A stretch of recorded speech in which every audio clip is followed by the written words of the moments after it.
নমস্কার।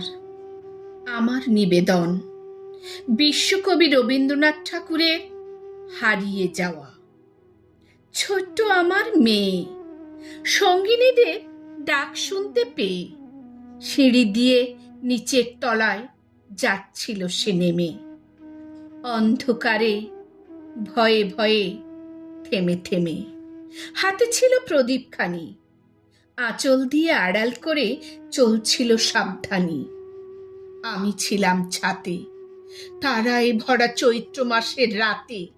হঠাৎ মেয়ের কান্না শুনে উঠে দেখতে গেলেম ছুটে। সিঁড়ির মধ্যে যেতে যেতে প্রদীপটা তার নিভে গেছে বাতাসেতে। সুধাই তারে, কি হয়েছে বামি?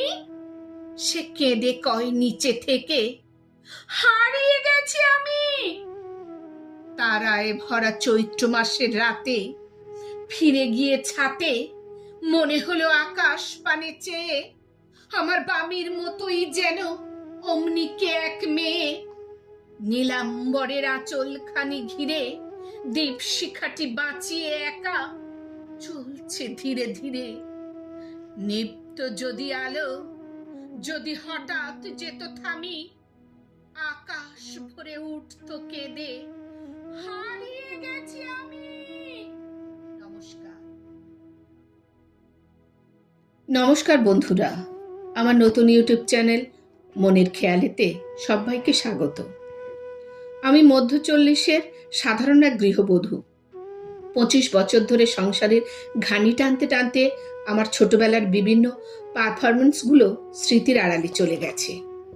সোশ্যাল মিডিয়ার দৌলতে একরত্তি শিশু থেকে বৃদ্ধ পর্যন্ত মানুষের প্রতিভার ছড়াছড়ি দেখে দেখে আমার মনের গহনে জমে থাকা সুপ্ত ইচ্ছাগুলো উঁকি দিয়ে জানান দিচ্ছে, আমিও তো পারি।